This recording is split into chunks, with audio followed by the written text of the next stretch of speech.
Welcome back, everybody, to another episode of The Boys, Season 4, Episode 7. This time we're talking about the episode known as The Insider.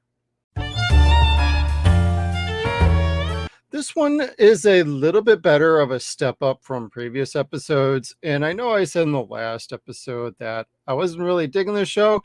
That still hasn't changed. However, this episode is a little bit better for some of our characters. The plot's starting to move a little bit more forward. It feels like overall, though, that this season is more of a setup for season 5 rather than actually moving any real plot forward with pretty much a large amount of our characters. Huey, Billy, if anything, Billy Butcher and the Homelander story seems to be kind of developing into something, but it feels like as we roll into the last episode next week, because next week is the last and 8th episode of this season, and it doesn't feel like we're really going to get any real conclusions to anything. And if they do, it's going to feel exceedingly rushed. So that's kind of a sad point to this, but it's also probably good in the long run, because if they're working towards a massive resolution in season 5, then I can see what they're doing with this season. Now, I still in large part don't agree with like injecting the real world into this just like way too much. And it's just gone too much overboard. And a lot of our characters have taken back seats, or they're just not characters we care about anymore. Namely, it's going to be like Frenchie, whose character has basically just been like fridged for the most part. He hasn't been around for an episode or two. We haven't really missed him though, because this storyline is pretty lacking.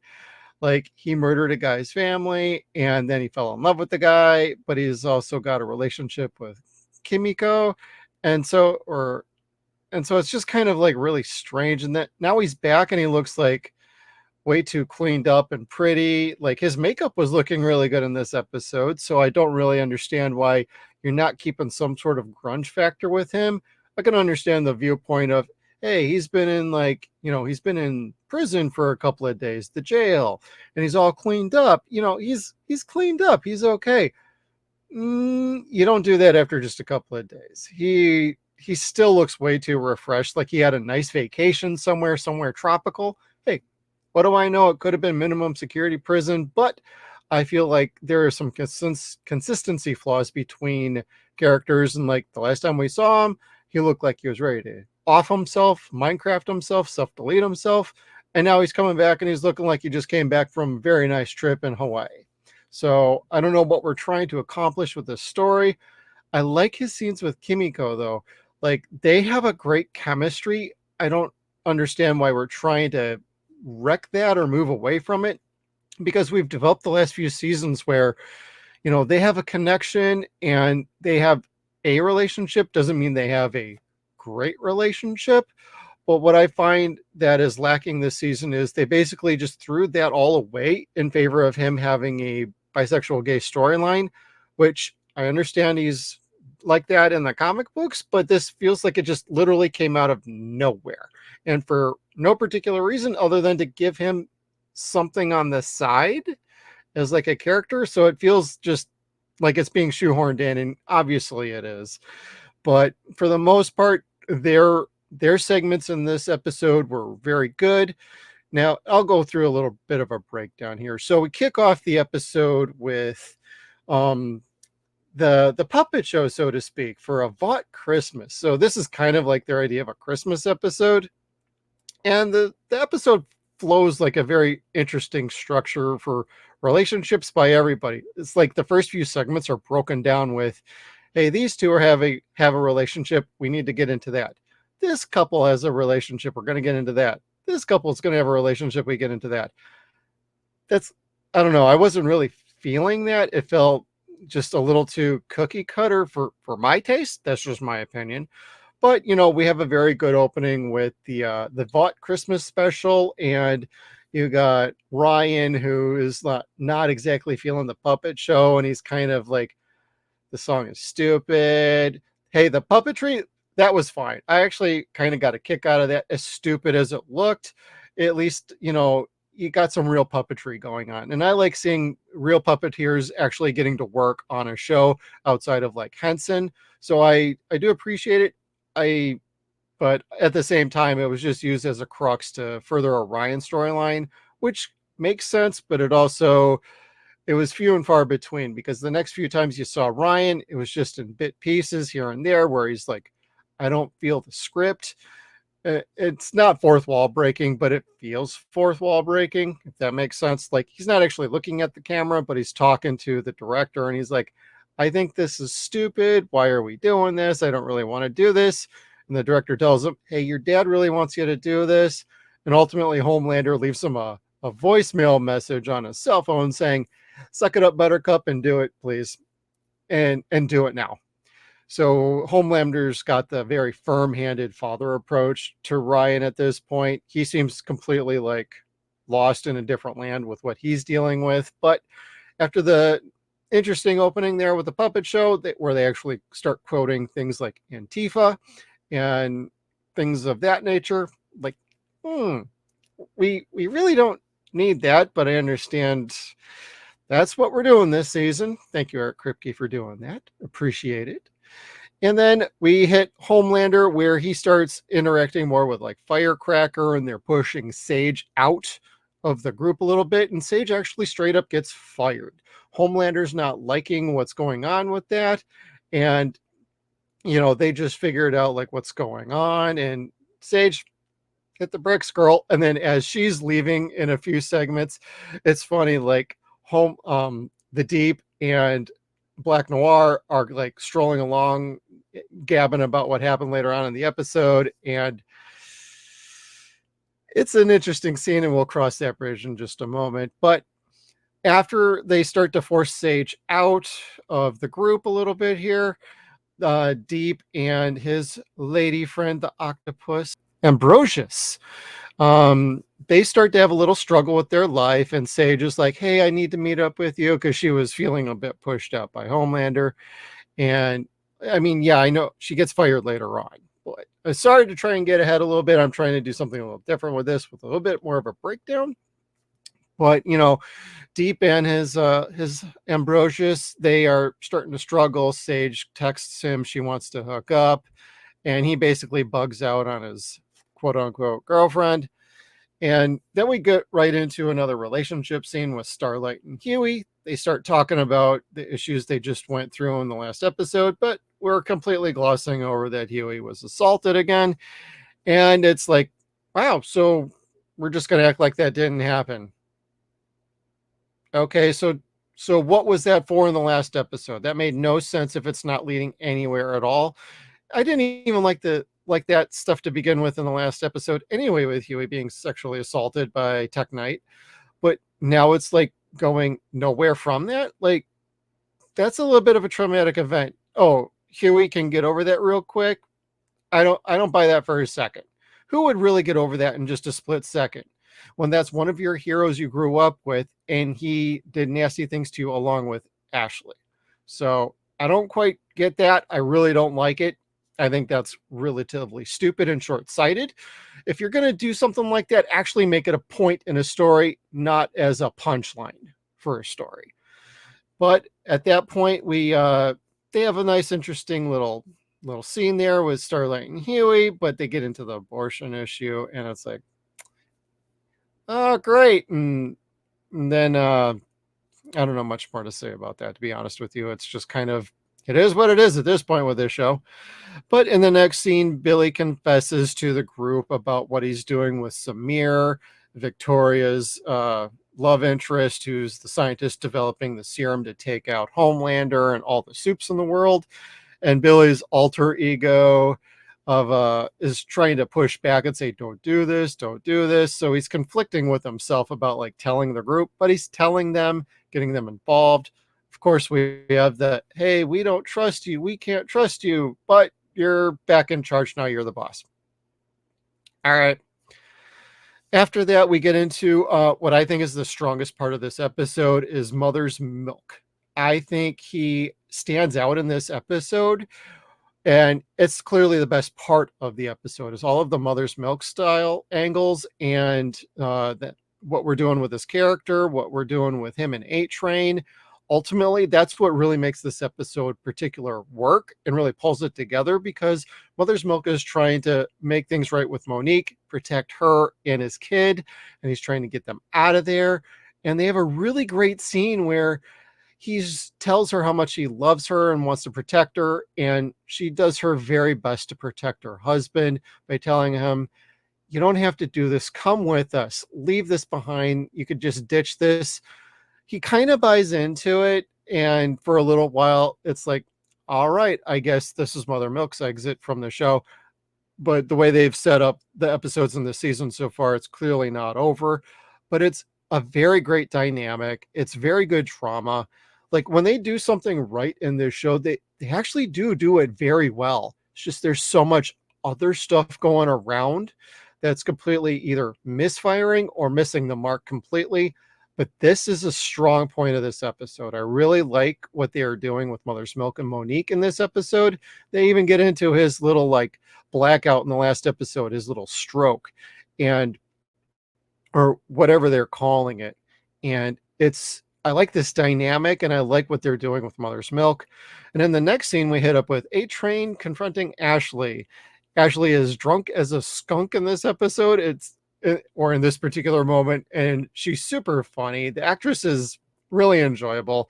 She plays such a nasty character, but there's something with Ashley you can find just a little shred of humanity into, or somewhat likability, but she's still a twisted bitch. She's probably not long for this world in this show, but basically A-Train tells her to get her shit together. And then we hit up a scene with Huey and Starlight with Butcher, and they're trying to track down the shapeshifter of who's supposed to go get the president. And that was a pretty gnarly how they did the shapeshifters. It was literally peeling its skin off, and that's how it changed its shape. It was like basically shedding its skin like a snake does. That was an interesting take on that. I liked it, but it was a bit excessive. Didn't need to be that excessive, but I understand what you're trying to do. You're trying to show how nasty this kind of a being soup is in this show, and I think that ultimately plays a very good role later on in the episode. And we got a nice little plot going with like what they're trying to do with the president and whatnot, with Victoria and everything going on. Huey gets a little dinged up in this sequence. He gets a nice cut on his hand, and he tells Starlight, hey, I'm going to go to urgent care, get this taken care of. But he ends up just going to see Victoria Newman and tries to convince her, hey, we can stop this now before you try and take out the president. That's really not a great thing. There's got to be someone in there, and we'll see what happens. But I have a feeling Victoria is probably going to go against Homelander at some point, but I think she's going to end up biting the dust. I don't know. That's just a guess at this point. But in the finale, if somebody on the quote unquote tweener or good guy side is going to get offed, I'm betting it's going to be Victoria. We shall see, though. But, that's a really good sequence between the two, building on their previous relationships and how that worked out. I like that. That was a really good sequence between the two. It feels like Huey finally has a little bit more something to do. And you still could have built into what happened in the previous episode where, he's struggling to even think about what happened. And, he admits he was at the party and Tech Knight did things to me, but we have to focus here. There could have been a throwaway line there. So I'm putting this on the writers, like, you are missing out on something that could have made things a little more compelling if you were going to do that kind of a storyline with Huey in the previous episode. Not so much. It's just a punchline to a joke. So that's what we got with that. Not a fan of that at all. But I did like Huey and I did like Victoria and what they were doing in that scene. Very good. And then we get back into A-Train and Mother's Milk meeting up, and Mother's Milk just wants out of this. A-Train basically gives him a little bit of a rah-rah speech. And like these two together are magic on screen. Really good chemistry. They played very well off of each other. And I actually was really getting pulled back in. It's like, this is what I like about The Boys. when it gets to the good quality material, there was no messaging in this. There was no politics in this. This was two guys talking straight up about the situation that they are in. One's on the bad side, one's on the good side, and one's trying to leave. The other one's trying to leave his current employment with the Seven. And, there's a middle ground between the two, and there's really good work between these two. I really like this scene. I really like the story going through this episode with these two. And ultimately, Mother's Milk makes the decision, I got to stick around. We got to take care of this because the world at large is in trouble. And then we get into poor little Web Weaver. He loaned his costume out in the previous episode. We won't get into any more of the previous episode, I promise you. But, he's basically getting interrogated by Firecracker, and Homelander basically admits, yeah, I screwed you guys. I'm really sorry, yada, yada, yada. Homelander rips him in half, literally. And it was a bit of a disgusting scene before he got ripped in half. The ripping in half is pretty on par with what we've seen out of Homelander out of each of the last 4 seasons, and even previously the season where he shoots a guy's nuts off, like with his laser eyes.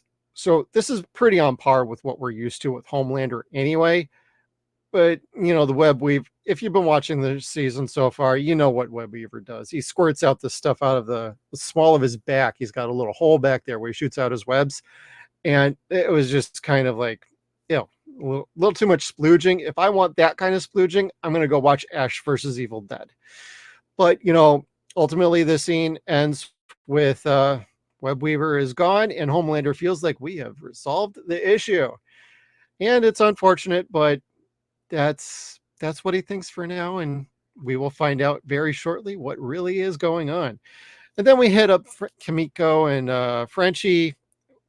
They're basically watching Samir, but they're also reconnecting just a tick because Frenchie's being re-enlisted to make sure that the good Dr. Samir is on track with what he's doing, and he's getting himself distracted. Frenchie's supposed to be helping him along and keep him on track, but he's not really doing that. He's really more paying attention to Kimiko. And ultimately that's a downfall because Samir got his little virus together. He jabs Kimiko, and Frenchie in his state of mind just helps out Kimiko, saves her, basically has to amputate her leg because she got injected in the ankle. Kind of a, what the hell are you talking about, Jeff? Like, what's going on? If you really want to break down on that episode, I tell you just to watch the episode at that point, but ultimately they get distracted.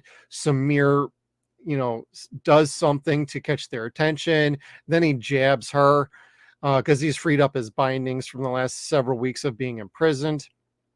And then basically she collapses. The virus is starting to spread through her leg. Frenchie just thinks about, I got to save her. Screw this guy. Samir takes off and Frenchie has to take care of Kimiko. It's pretty simple, but Kimiko's scene in this leading up to that, where she's talking about the shining lights and how she can relate to Frenchie and the bad things that she had to do and why she really actually can't talk, that was awesome. I really like Kimiko as a character, and her backstory was outstanding. Obviously, in the next episode, we're going to get more of her in the shining lights because that's still a thing out in this world where her old friend that she's scarred up with her face is still out there. She ain't dead yet. So I see that coming next week. Hopefully we will. I think that would be pretty interesting because now we have context to everything, and that's very important. And then we follow that up and we go back to the Deep. What they're doing with this character is just fucking stupid, in my opinion. This whole love triangle with him, Sage, and Ambrosius is just, it's just stupid. Like, there's really nothing to it. Like, he's struggling with his relationship with an octopus and his friend with benefits, so to speak, with Sage, who needs to get basically lobotomized so they can sleep together, which is okay. Like, the whole thing just sounds stupid. It is stupid. I love the actor who plays the Deep. I think he's fantastic, but what they're doing, I'm just not I'm not feeling the context of this like at all. It's just dumb. It makes no sense. And after everything we've been through the last previous seasons, now we're doing this with the Deep again, where he's got another love fucking triangle. We don't need the constant love triangles going on in this show, but that's what they want to do. And so this is what we're getting. Hopefully we get back around, because ultimately this results in Ambrosius dying in a very long drawn out scene that didn't need to be that drawn out. These episodes are like an hour as it is. We could cut these down to like 50 minutes. It would probably help with pacing issues, because this season feels very slow, very long, and it's just not ending. But ultimately, he's now free to be with Sage. But as we are about to find out in just a tick, that Black Noir and the Deep are both sleeping with Sage. But when it comes to Black Noir and Sage, those two are, she doesn't need to be lobotomized for Black Noir. Just saying. But I know I'm skipping ahead a little bit, but that kind of basically ties into the love triangle and what's going on. And it's like, oh, so it was a love quadrangle. Great. Now we're Deep and Black Noir gonna hook up. I have no fucking clue. I wouldn't put it past this show to do that at this point, because hey, that's what we do on The Boys. But we get one more shot with Hughie and Victoria. Not too much happening in that particular moment. And then, then ultimately we get the big fight in this episode. And that is Black Noir and the Deep are being sent by Homelander to go beat the shit out of the boys and take them out. It's a very fun scene with Billy and Starlight. And ultimately, it's a really good battle. And then when Billy's like put down, he starts screaming for Kessler, hey, whatever you did with Ezekiel, please do it now, because they were beating the shit out of like Starlight, and Billy was down, and Black Noir and Deep are just totally waylaying on them. Then all of a sudden, A-Train shows up with Mother's Milk, and it turns into a really fun but short fight scene between everybody. And A-Train is now outed. He's the heel. He's the informant. He's the insider. And nice that we're not dragging this out too much longer. It felt like it was starting to get a little too long, but now it's out. And it was a great scene between A-Train, Deep, Black Noir, everything. And then Mother's Milk grabs the Gatling gun, and in total Terminator 2 style, he starts shooting the shit out of Black Noir, who then suddenly appears to start flying. And us as the audience and Mother's Milk at the same time are like, motherfucker can fly? And Black Noir drops a little one-liner, and he ends up trying to actually remember exactly what happened. But ultimately, A-Train gets him, and they take care of Noir. They throw him out the window, but he's not going to be dead. And ultimately, Deep gets the shit beat out of him by both Starlighter and A-Train, and they end up leaving. At this point, it's probably going to be an all-out war between the boys and the Seven. And then we end with basically the Homelander and the group talking about, wow, it was A-Train all along. They can't find A-Train. Chip's missing from him, and he's out of here. He got his family out. He's missing. I don't know if we'll see him again. I would think we will, like they did with Maeve. Might be off and about, may not have power. I mean, she doesn't have her power, but he still does. So it'll be interesting to see where we go with A-Train going forward. I would say they need him more than he needs anything else. So we'll see if they can actually pull him back or not. But A-Train is safe. His family is safe. We are all good. And we end the episode with Hughie and Starlight having a romantic moment with her outfit. And we find out that Starlight has been swapped with the shapeshifter. Starlight is handcuffed and kidnapped somewhere we don't know, and she can't escape because they look like Vought super cuffs. And she's chained to a floor. She can't get out, and Hughie just slept with another one. So we continue with the assault on Hughie. Let's laugh, everybody, because that was just so super funny. I did like the ending where she was kidnapped. I did not appreciate the sex scene implications from that, because it feels like, hey, let's keep Let's keep doing bad things to Huey. Keep beating the shit out of the one hero in this show that we could rely on being an actual hero. So ultimately, The Insider, episode 7, I like this a lot more than I've liked the last previous episodes. There's some really good story beats in this. It's just in the grand scheme of things, it's not much for a whole episode, but it does help with proceeding some storylines forward. And I want to say A-Train Mother's Milk was the best thing running through this episode. Clearly, that was top shelf in my opinion.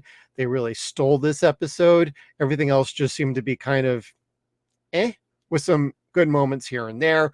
So this is more of, I would call this more of like a season 2 episode, if that makes sense to some of you longtime fans that aren't watching this season. So, and I know a lot of people didn't like season 2. I get it, but this felt like there was some good parts to this episode, but in the grand scheme, we're still getting too much of everything else that you've heard about this season is all in this episode. And if you want more breakdowns and details, there's other videos that will do that for you. This is just a fan giving an honest reaction about what I saw, what I like, what I didn't like, because I have been watching all these seasons and I've never read the comic books, and I've stuck with this show because I've enjoyed it.